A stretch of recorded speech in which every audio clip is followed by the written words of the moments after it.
All right, I'm sure we're still gonna have people cycling in, but I kind of want to get going this morning since John's already here. I'm excited to get talking. So, John Kerkhoff is here with us. He is a 20-year Army veteran. He served as a cavalry scout, platoon sergeant, and first sergeant. Kind of had a hat in all the games. John's the founder and CEO at Frago22, a company that helps businesses strengthen culture and tap into the power of veteran talent. Beyond that, he's building something a lot bigger through initiatives like Cadence for Change and veterans vocational training facilities. He's creating entire communities where veterans and families can heal, train, and thrive. I'm super excited to have you here today, John. Kind of start us from the beginning. What's your story? Well, thanks for having me here again, and hello everyone out there. Good to be here with you guys and partying down and all that cool stuff, especially right before Halloween. So, I mean, I'm not going to bore you with all the boring stuff. She kind of already hit all the highlights, right? You know, just kind of your basic stuff. Did my time in the military, got out, uh, got a corporate job right away. Absolutely hated it. Was disgusted by how terrible the transition was, but also, you know, how misaligned our skill set is to what's out there and how Mhm. the private sector values and looks at skill sets. So I said I wanted to change that. You know, there's already a bunch of great organizations who do great things for veterans and helping them find jobs, but there's a gap at the other end where no one's helping the businesses make sure that you guys are ready for success, right? That these Mhm. veterans are set up for success in those organizations. So I wanted to change that, and that's kind of how I stood up Frago. Well, the big part is we as veterans, regardless of branch and how long you serve, we kind of have this identity crisis when we get out, and I wanted to put an end to that and really provide that home, provide that community, provide that tribe, whatever word you want to use, to really help each other out and still hold that identity, but still know that we could shift into this new career, this new way of life, and succeed, and not just succeed but excel. So started this thing called the Cadence for Change Initiative, where we literally build communities, like homesteading communities where everyone has a place to live. They have a house. We have a Voc school on the premise. And now, in fact, just this month, just 2 days ago, we put in for a huge grant in California to build that, plus add a behavioral health facility to help those veterans with trauma, PTSD, you know, whatever those hidden mental health issues that just may not be spoken about or may not be known, you know, those invisible wounds. And so that's really where we kicked it off, and that's where we're headed and all the exciting things. And we plan to definitely bring that to every state. No, that's amazing. We love more guys out there that are like us that are just trying to help these veterans just get better, figure out how to do the transition. It's super hard. I'm doing it myself right now as TAPS does not teach you nearly enough Does that not. they should teach you. So, we love guys like you who are kind of spreading that knowledge on the things that we actually need to know while we're getting out. I know a lot of us, like you said, try to go towards that corporate. A lot of us try to go towards the defense contracting because Mhm. it's easy. It's what we know. So I love guys who kind of went there and then they broke outside of the box early and they figured out that that's not what they wanted to do. It looks like we already have a question. Tim, what's up? Hey, how's it going, John? Just wondering what made you leave the Air Force for the Army. Oh yeah, those who look at my bio catch that. And there's actually a few different things. So at the time, in the Air Force, they had just started their downsizing. It was right as the war kicked off, and I was actually attached to 3rd Infantry Division as a airman first class. I was a metal worker for the Air Force and did the deployment, took over BIOP, was ready to receive the A-10s. And we came back and they said, "Hey, your job sucks in terms of promotion, and you know, you could probably switch jobs." The Air Force launched this whole campaign. You could switch to the reserves, you could get out clean slate. Um, you know, and I didn't want to do that. But then the Army came out, they were hurting for people, said, "Hey, we want people." And the Air Force, because they were still trying to downsize, they put out that if you took the Army route, it was called blue to green. If you took the Army route, they would match any bonus the Army gave you. Well, Wow. talk to them Army nerds and you know, said, "Hey, this is kind of what I want to do." They said, "Yep, here's your bonus," you know, and then I took that back to the Air Force. The Air Force matched it, and 2 months later, I had transferred branches, and yeah, it was a culture shock. Definitely a culture shock. Yeah, no, I can't imagine. I'm Air Force myself, so I can't imagine how different the two branches was. Do you think it was harder transitioning from a branch to a different branch or getting out altogether? Getting out altogether. Yeah. Transferring branch to branch was easy, right? Just because there's still some similarities, there's still structure, Mhm. there's still you kind of know what's going on your day to day. When you get out, it's a free for all. It's the easiest, toughest thing that's going to happen when you get out because you lose that structure. And the weirdest thing happens, you get to be an adult. And I don't know about you, but the Army did not prepare me to be an adult. No, 100% not. Do you think that was your biggest struggle getting out, was learning how to have that independence? Well, not yes and no, right? And part of it was I did get some training, going through the ranks, but the hardest part is there's a lot actually on the outside that we never really think about and consider while we're in, right? Mm. I'm sure a lot of people haven't really thought about what life insurance actually means and how to gauge what life insurance is, how to gauge what health insurance is and what's right for you and your family's needs. You never really thought about like where is right for me and my family when you consider everything before you had to base it off your military installations where you were able to go. But now, um, and I'll kind of dig into this a little, is one of the biggest upsets when people transition out is they're so focused on finding a job and they're so used to that mindset, well, I can make anywhere work that they end up taking the first job they get out the Mhm. gate in a spot that is not conducive to their family needs. And it just that's what starts that kind of downhill struggle where you don't stay at that job for more than a year, then you're in that tough spot. You got to get your family moved, you're trying to find a new job, you're trying to find that support system, right? And that's when all those things you never really thought about or really had to consider before, now it comes to light and now you're struggling. Now you find your tribe and you got to find who's going to support me and how to my family support and where's right for me. And I really want this job, but it doesn't exist where I want to move. And that's the wrong time to start figuring those pieces out. Tap is when you should actually before tap, you should have already been trying to figure that out, but you're not set up for that. And so that's why we're here doing what we do and why Seven Eagle does what it does. Yep, no, exactly. We are the TAP 2.0, hopefully. When you were transferring, so when you were in corporate and you decided this isn't for me, when did that start? Did you start the transition way before you ended up either leaving your corporate job, or did you kind of leave and then figure it out? So I had the benefit while I was transitioning out, I went through the Hiring Our Heroes Oh, SkillBridge program. So I was yeah. already working for this company before I even got out. I had 123 days of terminal leave. So I was full time working with them at the time while I was still technically in, right? 214 in hand just hadn't been executed. Yeah. And that time I started figuring it out and I started prepping myself. And then literally to the day of the year I was with that company is when I put in my resignation. I said, no, we're not doing this. And there were some other underlying effects with the company Yeah. itself and just kind of the way they did business and other things. But I had that benefit that I got to see it earlier, but not everyone has that benefit. And the hardest time is when you're already in the thick of it and it's too late to start planning or something like a government shutdown happens, and that's the absolute worst time. You've transitioned, you're only a few months out, and a government shutdown happens, and now your job's on the line, right? And Yep. that extra stress. Yep, exactly. We all gotta feed our families somehow. Absolutely. You said you started planning for, could you kind of give a little more insight on that, what that looked like? Your planning while you were still in that year?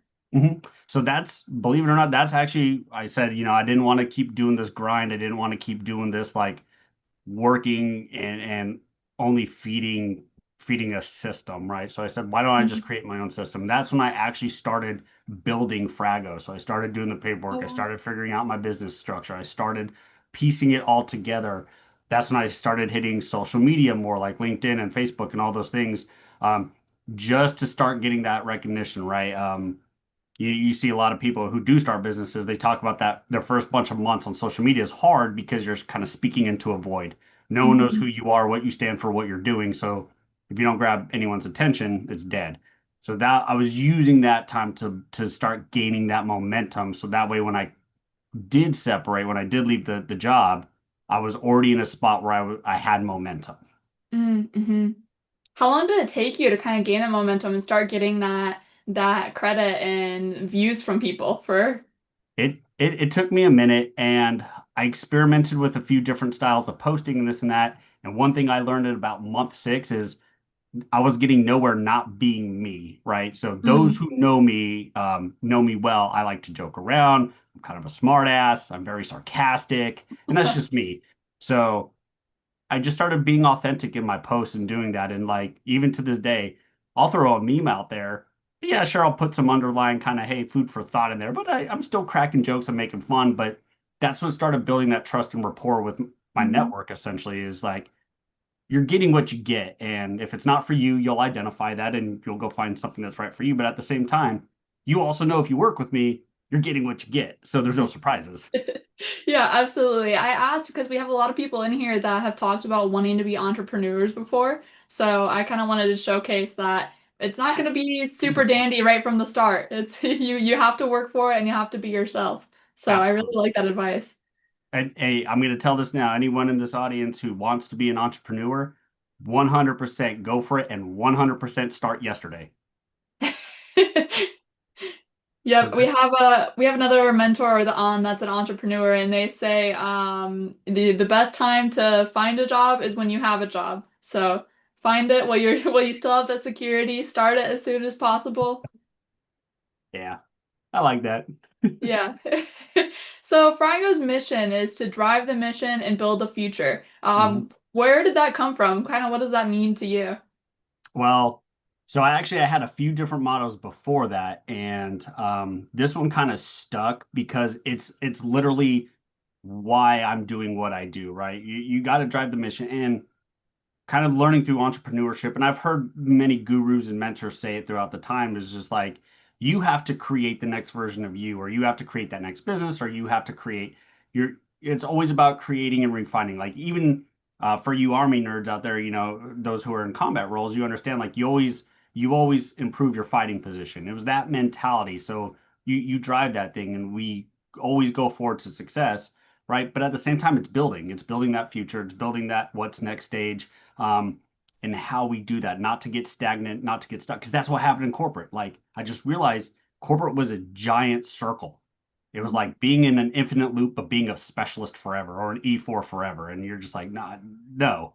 And so that's kind of what took up that motto, and how I'm shaping it forward. And then that's what build into the communities I build is because that's literally what we're doing. Not only are we building this community, but we're also adding the Vogue School and these training programs so you can make the next seed, so you can shift and pivot, so you can do what you want to do versus what you think you could do. Because the other thing about transition that sticks a lot of military people is they think they have to do what they did in the military on the outside. So Yeah. people who were HR professionals in the military, they feel they have to be HR on the outside, or civil engineers or IT or whatever. I will tell you this now. I promise you, you don't have to do on the outside what you did in the military. And I'm proof of that because I was a cavalry scout, combat arms. My first job was building data centers. So what hiding in a foxhole and looking at people through binoculars has to do with data centers? Absolutely nothing. So it goes to show you could make a dramatic switch. Yeah, no, I think probably I would dare to say probably more than half of us are going to do that. Mhm. We're gonna make a dramatic switch where it's scary, but we already have those skills. And they might not be in that specific field, but we talk about how we have those foundational skills that Mhm. we're gonna thrive in any field we go in. Oh, absolutely, absolutely. And I'm gonna tell you guys this now. Those of you who are writing resumes and doing your thing, if there's one thing that corporate America and the military agree on, it's talking about people, time, and money, Mm. right? If you could speak to those things on your resume, you are already ahead of the game. And guess what? I don't care what rank you are. I don't care what you did for your military branch. You have influenced people, time, and money to an extent, right? You've led people, you've trained people, you've managed project project schedules or training schedules. You've managed probably an HR shop or your IT equipment, whatever the case. You have managed those three things, and that's all you got to speak to. You hear a lot of these gurus out there on LinkedIn or whatever talking about, well, you got to translate your military this and corporate doesn't know how to speak it. BS. People, time, and money, everyone speaks that.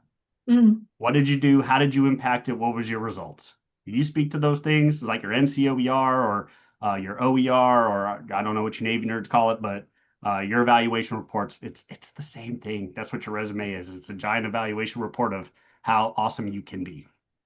Yeah, absolutely. Um, if you're talking about all these things that you have going on, what do you do to keep focused when you have all these projects and all these challenges happening with the different things you're working on? That's my secret. My ADHD is my superpower.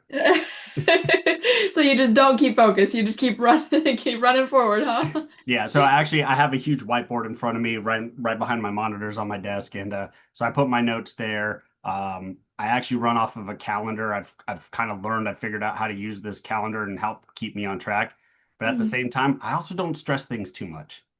Like the one thing I didn't want to ever do was get stuck in the checklist because that's what happened as a first sergeant. It was always like this checklist thing and stuff that's just not important, but somebody else thought it was important. No, it's just sometimes I bounce, sometimes I can be focused, and I put myself on deadlines just like anything else. Like this big, I dedicated October to that grant because I actually had to get it in by the 28th. Ended up mm. getting it in by the 27th. So it's just some things will shape that, other things it's just sort of I will prioritize. Okay. Yeah, that's something I'm bad about. I stress way too much about everything. So Yeah. I don't Well, if know if everything's anybody else is important, that nothing's way, but important. yeah. So at Frago22, you guys help companies reduce turnover and build stronger cultures by integrating veterans. How can you kind of share a little bit more how the model works and how it's different than the traditional hiring approaches that some other people do? Sure. What's the easiest way to put this that I tell these organizations is quit sucking. No, actually, it's really what hurts a lot of these companies out in the private sector is so we in the military, we know from day one you went to basic training or officer candidate school, whatever, from day one through your whole career, you're emerged in leadership. Whether you're being led, you're watching people being led, you're sent to an NCO academy or some kind of training school, you're always emerged in leadership and it's always evolving and there's always stuff dumped on you to get stuff done, right? Regardless of your rank and position. In the corporate world, none of that exists. What happens is you're a really good salesperson or you're a really good HR person and you do it for a few years and someone else moves out and they go, I'm just going to pick on a name I see at the top of my screen. Deandra, you've been excellent at this. We love what you're doing. Boom, you're now in charge of your department. And Mm-hmm. she's like, cool. Doesn't know how to lead people, have a wet paper bag, has never had that experience learning, training, anything like that. And that's what fails in corporate America. They Yeah. don't set their people up for success. And so it's just very um, we at the military, we can embrace that. We've had that. So that's what I bring to them. So Mhm. this is how you do it. This is how you train, mentor your people. We set them up for success. Now, guess what? Now I'm going to bring those veterans in because those veterans have those soft skills. Mhm. Doesn't matter their rank, it doesn't matter their position, what they did in the military. They already have those skills ingrained. Now they just need that chance to thrive. Yeah, absolutely. Is there any specific qualities that either veterans or the employers are kind of I can't think of the word like underqualifying for the veterans, like they don't realize that they have this super good quality? Well, a lot of companies, not all, but a lot of companies have a bias against veterans, right? Mm, And it depends on the person. It's an individual person in that leadership position in that area and whatever experience they've had or not had with veterans to any extent, whether they've had veterans in their family, have only known it through a movie, that kind of shapes their perception of a veteran and what comes with a veteran. So you tend to see a lot out there that some corporations really feel that veterans come with all this baggage and we need all this catering or that we're very restricted by the rules and we're so rigid that we can't do anything without realizing that actually as veterans are the most versatile people because we've been trained but nothing but chaos. Like movies glorify how great the DoD is and how smooth it is. Everyone knows no matter what branch you served in, it is the most dysfunctional thing. You don't even know what you're doing 5 minutes from now, let alone you've been yelled at for 30 minutes because you don't know why. Just somebody was yelled at you. You're like, all right, okay, we just go with it, right? And so it's bringing that and showing the corporate sector we're masters of chaos. Yeah, no, absolutely. We have done our whole careers in something that doesn't ever make sense. So, Yeah. Yeah. is there something the veterans can do to kind of help combat that? Like, what's your advice for that? Just just be yourself, right? I know that sounds very cliche and stupid, but literally don't paint yourself into that corner. Just talk about how you control that chaos. My favorite questions in interviews is always those kind of um, situational questions because you get to kind of showcase your mentality and how you think, right? And those of you who have done interviews with jobs outside of the same old rigid like, oh, tell us this one time you succeeded at something, or tell us one time you failed at something, and where do you see your get out of here with that nonsense, right? Tell them the story. Tell them what makes you amazing. Like, Mm, I was in the Navy and on this ship we had this issue and this is how we handled it. And I told the sailor to do this and this chief petty officer was picking his nose and I had to get him like tell the story. Your story is amazing and they need to hear it. yeah, a lot of people struggle with doing that because they don't want to come across as overconfident. What do you have to say to that? You have to do it because I tell you what, we are the worst. We as veterans are the worst about talking about ourselves.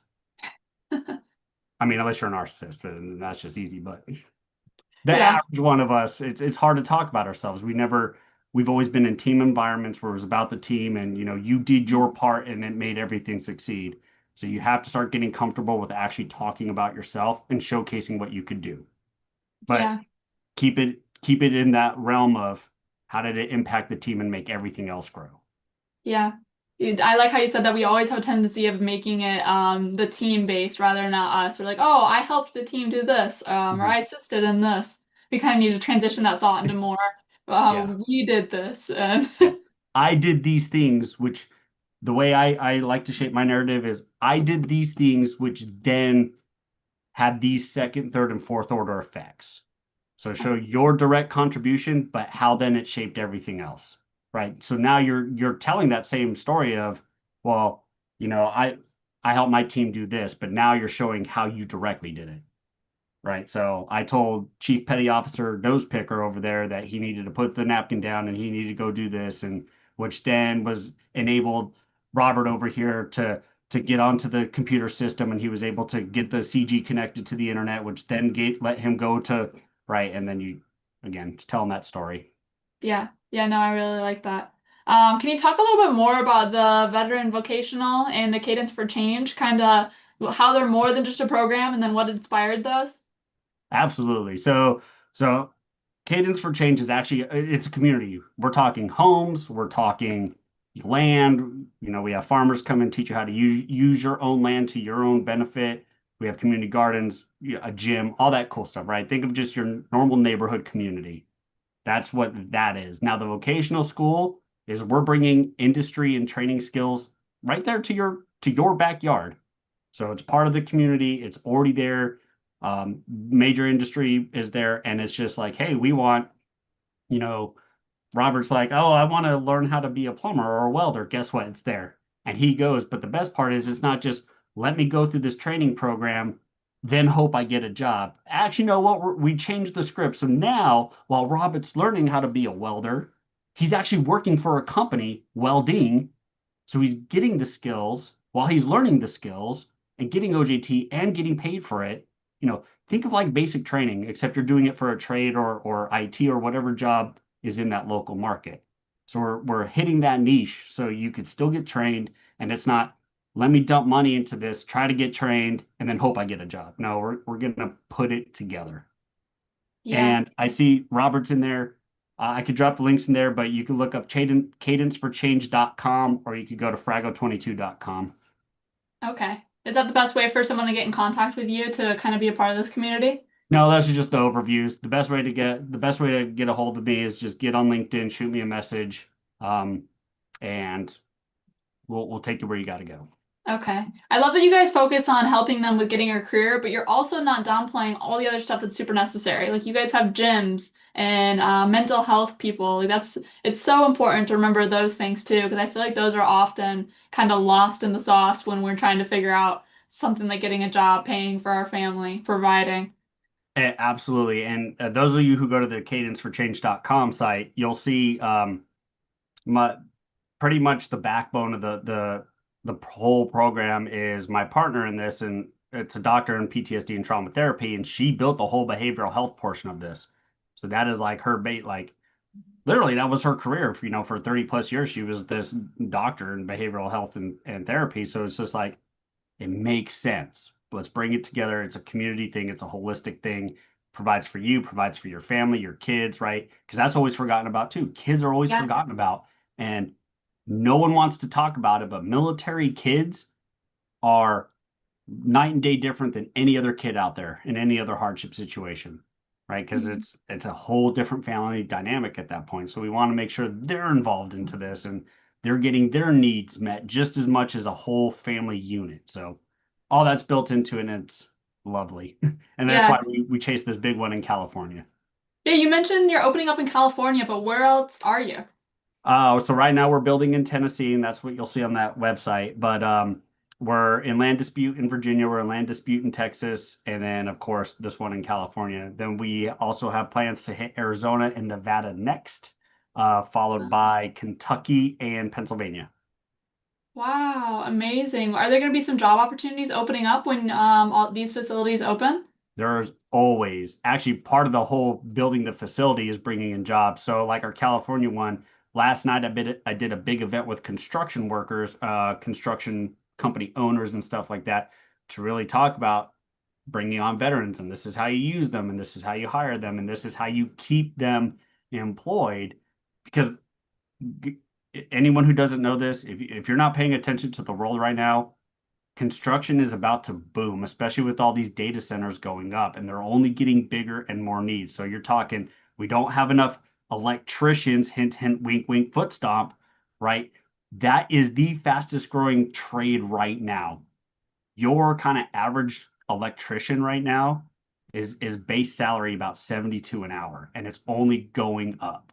And again, it's going to keep going up, especially with these data centers, especially with plumbers, as they figure out how to liquid cool these data centers. Plumbers are going to become even more important, and welders are already very important. So those of you who don't realize it, you need to look into the trades, right? You need to Yes. look into the trades, not just for you, Yeah. but for your kids too. Yeah, we just had a mentor in yesterday who was in the trades, and he was stressing the same exact thing where it is only going up right now. Like they're only going to need more people here in the next 5 to 10 years. Mhm. And especially electricians, I can't say it enough. Anyone with any kind of electrical background, electrical engineering, it's gonna become even more important for them, especially as these data centers require more and more power. Our current infrastructure can't handle it. There's gonna be a shift. It's coming within a decade. There's gonna be a shift in how power is supplied across the US and even Europe to power these data centers, let alone you start talking into the electric cars and all that stuff. It's going there. It's going that direction, and everyone right here in this room right now is primed to actually capitalize on that and get yourself in a good spot that you will be that driving force, that leadership in these organizations as things develop and technology develops and all that cool stuff. Yeah, yeah, no, absolutely. If anybody's in here, if they're looking for a position with you guys or kind of a way to partner or any way, do you have, you said just hit you up on LinkedIn? That's the Hit me best up way. on hit me up on LinkedIn, or as very specific things come up, I post it with Seven Eagle, and they can figure out that part for me too. Okay, awesome. And guys, I'm gonna keep asking questions because I'm super interested in John was saying, but if you guys have questions, please raise your hand, interact. There's 71 of you guys in here. I want you guys to take advantage of this awesome opportunity you have here in front of you. So I could keep talking all day. So Oh, and I saw someone's Veep thing come in, but another good program to look into for those interested in the trade is I think it was Heroes Build America. Is a career skills program that pulls you into the trade. So it's very much like hiring our heroes, but it's tailored towards the trade specific. So look into that program. They're part of the DoD SkillBridge and CSP. Or Heroes Make America. That's what it is. Heroes Make America. So look into them. okay. Ooh, Robert's got his hand up. Awesome. Thank you, Robert. So my question is kind of just for your experience with Frago22, what's been one of your biggest challenges that you've seen or faced recently, and how did you overcome that? So, I'm gonna answer this twofold because it's very broad. Twofold. One of the biggest challenges, obviously, setting up a business, getting your name known. Like, how are you different than everyone else? And then when you're talking these kind of projects, these communities, is building money, right? Raising money, raising capital, showing you can do it, and showing that proof of concept and all that. So that's the largest challenge, if anything, on a business level. But really, um, facing your own tribe and facing other veterans and other veteran businesses is a struggle. And you think it wouldn't be, but it actually kind of is, until people fully understand how you all integrate with each other, Mhm. because resources are scarce out there, right? And people want to keep it on under lock and key. So it's really like building that self, building who you are, and being able to build those partnerships. I've been very fortunate. Um, I made some really solid deals with a bunch of different nonprofits, one of them being Whole Cyber Human Initiative. They provide my whole cybersecurity training at zero cost to you, to all you veterans out there, all you service members. So you can look them up, wholecyberhumaninitiative.org. Um, so if you're looking into like the IT side of things, they will get you in the door at no cost to you. Um, prep you for those big exams. So that I've had a loose partnership with Udemy to provide some free training. Right now, I'm in talks with Microsoft to provide some free training along with NVIDIA. They want to do some free training, so it's coming. It's just those are the big struggles, and I hope that answered your question.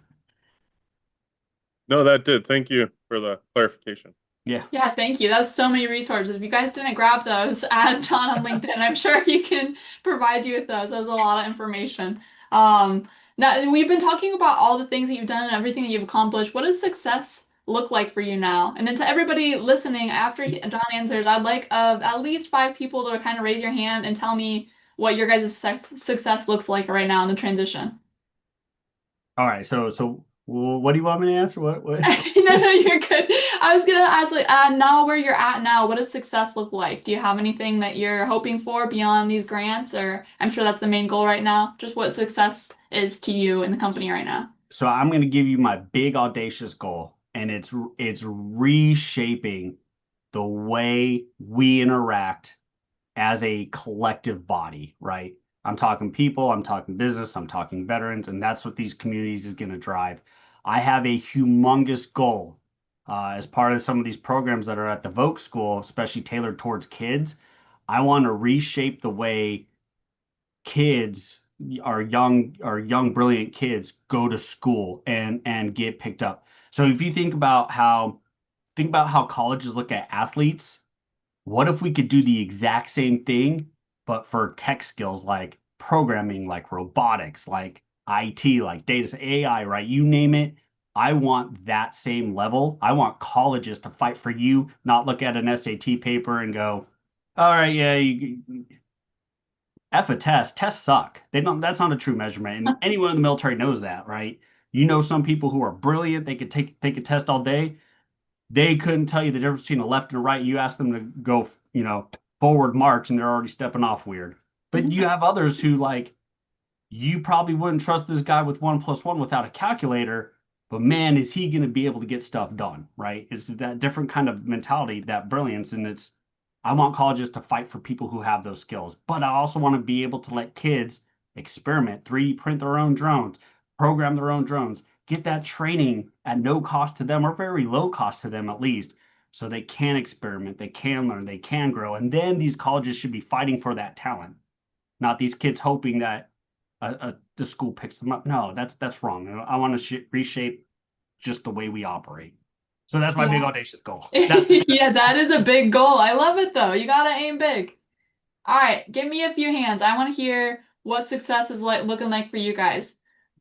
For me, I'll start first. For me, right now, it is successfully PCSing over to South Dakota, and settling in there. Small goal, but that's what I'm looking for right now. Give me a couple other people. I want to hear. I'm just gonna start yelling I'll out names. I'll go so that you don't have to do that. So for me, I'm going to my first job fair tomorrow. So I don't even know why I'm going really, besides like, hey, I know I need to start networking. I need to start doing those things. I need to start putting myself out there and practicing. So I'm just gonna do it. Heck yeah. That's awesome. You never know who you're gonna run into there, so it could be helpful. You never know. John, what's one piece of advice going back to when you first started your business? What's one thing that you could tell yourself to that very new businessman? I'm going to give you a real answer first. Yeah. Like something that I would legit say to myself is, don't fuck this up. But no, in reality, it'd be, keep pushing forward, right? It's gonna hurt, it's gonna be uncomfortable, just like basic training, just like all that other stuff. It's new, right? And I think we beat ourselves up and we forget that. The military was new to us at one point. We got beat up in basic training. It's the same concept, and be comfortable making those mistakes. And I'm gonna look goofy doing it, and that's fine. I'm a goofy guy anyway, so I have no qualms there. Guys just getting uncomfortable, and you're all already used to that. So what is it any different now? Yeah, everyone in here has been uncomfortable the whole career. Yeah. So, well, that's all And I hey, have. if anyone here has never been uncomfortable in the military, we need to talk because ain't something right with you. Yeah, I don't know. You're sick, kind of crazy. If you if you just loved everything that the military threw at you. That is everything I have. If anybody else has any other questions, you can raise them now. But I really, really appreciate you coming on here today, John. Thank you so much for coming. I really like everything you shared. It was super helpful to me. So hopefully it was helpful to somebody else in here. Oh no, I love being here with you guys. I love just chit chatting. If anyone wants to just chat, man, guys, we don't have to make it so serious. As you can tell, I'm the like most serious person you'll ever meet. So if you just want to crack a joke, you want to make an army joke or an Air Force joke, by all means do it too. Because look, if you don't see my flag, only army people probably understand this flag. But I'm a knuckle dragger, so most of you are probably more intelligent than I am anyway. Don't downplay yourself. I'm sure that's not true. I tell people I was just too dumb to quit. I didn't have That a too. backup plan. Look, I'm not smart enough to spell quit, so I couldn't. If they were like, "Hey, in order to quit, you have to write I quit on a piece of paper," I'm like, "Well, fuck, I can't even do that." So Can't quit. gotta keep going. You have no choice. Well, thank you so much, John. I really, really appreciate it. Absolutely. And guys, please don't hesitate to reach out to me on LinkedIn. I'm very active there. I know so many people there. If I don't have an answer for you, I could get you someone who has an answer for you. Um, or I'll send you Kayla's way and it'll make her problem or whatever the case, whatever we need to do. But a lot of good stuff happening out there. And just find your people, right? Don't lose your people and find your new people. Yeah, 100%. That's half the battle. Absolutely. Yep. Well, have a wonderful rest of your day, John. Everyone, I'm going to hang around here for a little bit if you have any questions. But thank you. I'll hang around for a few more minutes too, just because Okay. I booked you guys for at least 45 minutes, so you're stuck with me now. Yeah, you're stuck with us. So if anyone wants to sit in here and chat, you are more than welcome. Yep, if you just want to cut it up, shoot the shit, whatever. Yeah. Sorry for you officers if my English is offending you. Taylor, what's up? Hi, John. I'm actually sending you a message right now on or on LinkedIn. So I look forward to speaking with you later. Excellent, excellent. Yes. And guys, guys and girls, please don't take offense.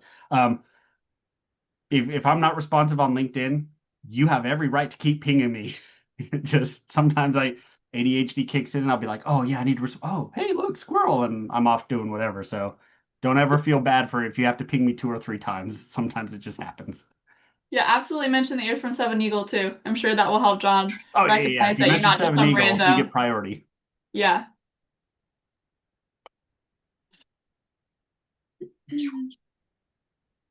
I'm gonna If you pick on guys, someone just because I see a screen. I So know, right? Terry looks very officery. Terry, are you an officer? Yes, I am.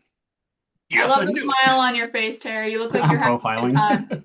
I'm always having fun. So Terry, what do you do? I see you have cybersecurity project manager on there.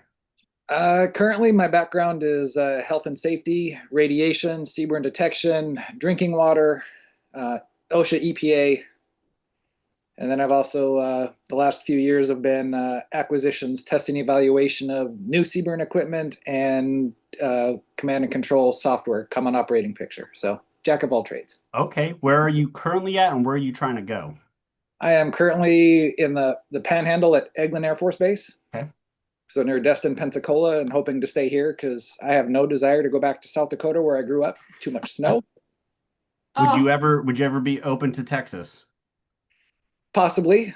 Right now, my parents just moved down here a couple years ago. So if I find a job somewhere else, I have to figure out how to move them Mhm. because my other two siblings will not take care of them. So So I'm gonna tell you this now, especially with that background that you spotted off. Texas and Virginia need you, especially if you're willing to go into fire and life safety systems and G up on that a little more. Like all them data centers, that's what they hurt for. They don't have enough people to do those life and fire safety systems and those physical security systems that, I mean, you're talking, I know one guy, he just got out. He was a CBRN officer. He got a job up here building data centers in Virginia. His starting salary is 220 a year. oh wow. Yeah. So, and it's only needed. Like we did a big event for physical security. You know how we broke into a data center? We turned one of those canned airs. We turned it upside down and shot it up into the door latch because they have those sensors, Yeah. and they only detect temperature change, not up or down. It just got to be a temperature change, and that's how they unlock from the inside. Oh So we wow. shot that canned air up there, unlocked it, and they said, "We broke into your data center," and Amazon took that serious. And, Okay. But yeah. Oh, Chris got his hand up. hey, Chris. Hey John, so like, what are you talking about? You said fire, right? Is that what you said? Fire and Fire. what was it? Fire and physical security systems. So your Okay. fire suppression systems, your fire detection, your intrusion detection, your RFID, like they wrap that all into a physical security package. So if you're in any of those skill sets or can learn those skill sets, those are huge needs, especially in data center right now. Okay. Do you know if like they require like degrees or like anything specific, or is it just more your background? More your background. And there are, depending on which route you go specifically, there are certain certifications you'll need to get. I can't speak to all of them. So it's just yes, in terms of there will be certifications and qualifications you need. As far as degrees, almost not really. Okay. Are you able Um, to do you know anybody like personally who's doing it? Like you mentioned that one guy, but like anybody you could refer me to so I could like have a chat? well, I know if you're going to Texas, I actually know the CEO of a company called We Are Overwatch, and they build these data centers. And that's one of their huge needs, or at I least am in Texas right now. I'm in San Antonio. brilliant. All right, Yes. I'm gonna put you. Touch me on LinkedIn. I've got to put you in buddy of mine who's working in data centers. They need you down there in San Antonio. You're right in his backyard, and that's what they need. And I'll get you in touch with him. Or you could also look up We Are Overwatch. You'll know you're in the right place. It's got this big like cybersecurity looking squid. The CEO of the company is a former submariner. So for you Navy people, like he's your people. Yes, then and Texas just got 2 5 gigawatt data centers got Yeah. approved. So Yeah, we got another one too. They just keep them flowing over here. So yeah, so you're in high need. So you look me up on LinkedIn, look up a guy named Patrick Schmale, SCHMALLE. He's my buddy from the Army who's down there doing the data center stuff. He can get you hooked up as well. And he's literally in San Antonio, so he's right in your backyard. okay, we'll do. Yeah, I'll reach out. Thank you. Oh, Kirk, there you go. Josh Glenn got it. Yep. Thank you so So much, John. This is Josh, why you guys need to speak up. Guys like John, he can help you. He has connects where he's willing to help you. He's here to help you guys find a job. So please, please take advantage of these awesome guys. Phelan, is that right? Oh yeah, that's right. Can you hear me? Perfect. Yep. Okay. I was wondering for centers, do they need RF technicians at all? Okay, because absolutely. that's my whole background. I'm not a comms guy, but I do work on like jammer systems, specialized on 2 of them, and for attack aircraft. So I'm more like electrical and like RF antennas and stuff like that. So Do you know how to, or can you quickly learn how to program an RFID chip reader? I could probably look into it. All right, I yeah, do because software It's verification super all the easy, time and brother. have You to go just in depth like coding on our system. So RFID is super easy. It's like you just lay it over the programming device and you Mhm. got it in receive mode and it's done. That's it. yeah, so write down a note. that's one of their big things. That's part of how a lot of these data centers run their security. It's an RFID system, usually followed by a biometric system, maybe a code as part of that, but they don't have enough of those individuals who do that. Again, they wrap that into that physical security package, so always looking for that stuff. So that's another great skill set right there to get you in the door, and they pay well too. Oh, perfect. Okay. I'll keep that in mind. Yep. Thank you. Thanks for speaking up, Phelan. No There's a problem. guy on the other day that does the physical security penetration testing and all of that. So if like this is your first week in the academy and the connections, you might have missed that. You can hit me up on the side. He offered up a seat for one of his courses for me just since he was local to my area and I just asked questions. I was like, oh, that sounds kind of cool. He's like, yeah, here's a seat for free. So hit me up and I can connect you. Yeah, let us know on the Seven Eagle team and we can get you connected with any of the mentors we have on there. You guys, I think I might have a note for you, some of you people out there, if I still have it. Maybe back here. For a lot of you out there too, if you're interested, look into uh, Vertiv, Vertiv, and Schneider Electrics, and Corning. They need some massive skilled people too. Okay, awesome. What about you, Melvin? What are you looking to do? You're just on my screen, so that's why I'm bullying you.